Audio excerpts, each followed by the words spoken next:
many people here dream? Heard of the American dream? I don't know if there's a corollary to that or something similar to that in Russia. American dream, and we've all heard of it, and yeah, at times it just doesn't seem to work out. It seems more like an American rut in some cases. Somebody can start off like myself and just want to do good work and find out that as he's talking, the color on the video camera is changing. Now, but somebody like myself can just start off wanting to do good work and take action and find himself suffocated at times by just trying to survive in the day-to-day world with the needs of food and the needs of housing, and the needs as teacher idealist to try to explain these things to people, what our purpose on earth is. So really this is a tribute to Insoo, I-N-S-O-O, Kim, K-I-M, Berg, B-E-R-G. If you're interested in psychology, you should really look these things up. Milton Erickson, Insoo, Kim, Berg. There's quite a few others. So quite a few years ago I did some work with Joel Simon and Dan Gallagher in the Middletown, New York area, Goshen area. And I appreciated the work that they did with me. And I don't know if I ever got really back on track, totally and completely. I'm not sure my subconscious was working. I was thinking, how do you know if the subconscious is working? What allows you to know this wonderful thing that people talk about for years and years is working? So I've done those little exercises going before I go to bed, saying these noble things to myself. Sometimes I just woke up miserable first thing in the morning, or in a miserable state first thing in the morning. But anyway, getting back to Insoo and Berg and learning from our people's clients. We all have clients. And I often saw this process being more in a business context as well as just a social context or a psychological context.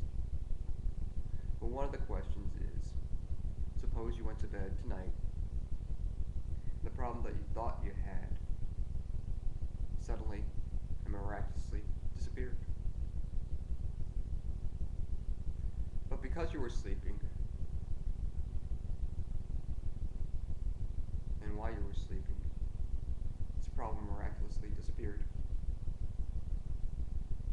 In the morning, when you upon awakening, when you get out of the bed, what would be different? Now, I might not have phrased it in the most eloquent way. Suppose, when you go to bed tonight, and when your head hits the pillow, your body hits the mattress if you have one.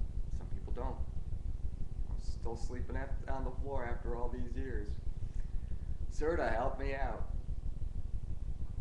But suppose that when all those things happened, that you started to dream, and because you were sleeping, and while you were sleeping, the problem that you thought you had disappeared. What would be different in the morning? So this is one of the things that we talk about, is the idea of setting up your miracle days, setting up your miracle dreams. Part of my miracle dream is just to, once again, create a situation of prosperity in my life so the bills can be paid, so the landlord can have his rent and I can put a smile on his face, so this house can get painted, so that there could be a rehabilitation of an apartment that's been sadly neglected for whatever reason. That's part of my miracle dream. Working with my family in a way that creates solutions for people in leaps and bounds. Doing good for my society. Feeling that my work means something on this earth. So that's part of my miracle dream.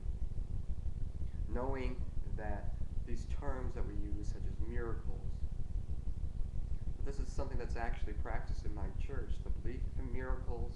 It's sad that I have to go to see a psychologist to talk about miracles.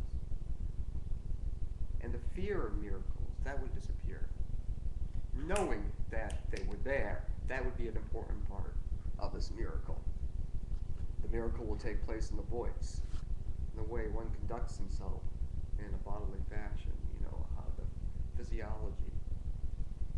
And so, this tribute is to Insoo Berg. We discovered this by talking to a client and hearing the words, what would happen if, and they weren't up to that point yet. The client told them that they needed a miracle to happen for the life to get back on track. So for today, I would just like to talk, I'm looking at the clock, because we only get 10 minutes, even though they say I'm a director. I only get my 10 minutes, and I could speak about this for quite a long time. But today, the miracle question is important in our lives, because so many times in this pursuit of the miracle dream, or the American dream, we get stuck in ruts. And, we need to get towed out of that rut somehow.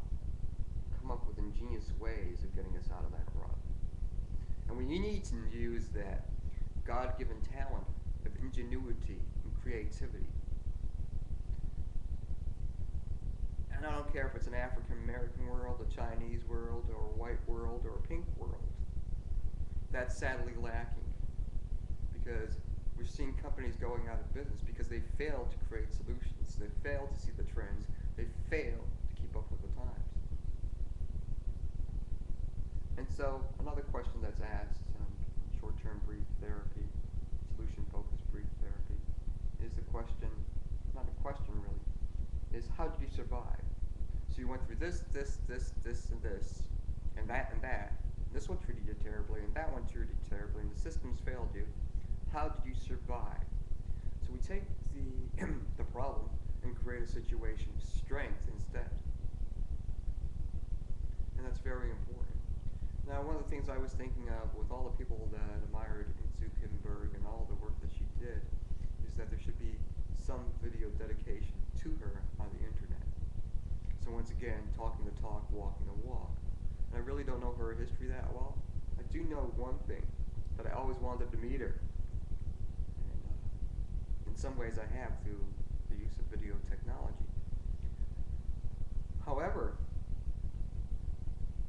in my own case, talking the talk, walking the walk, I never did that.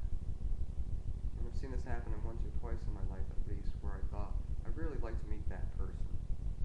And then it didn't happen because of my own preoccupation with other things.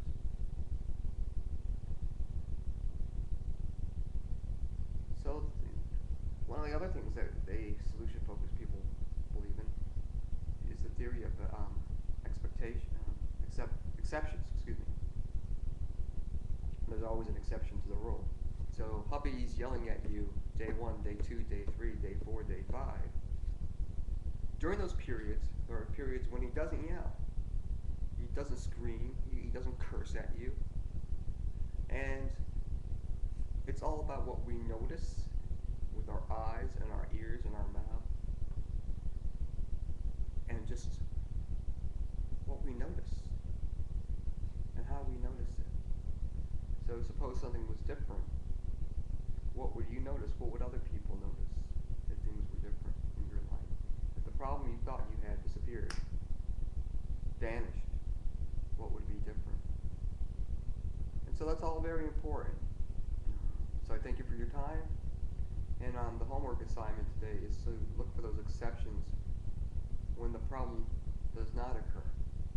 And between now and the next time we speak, notice what's different in your life.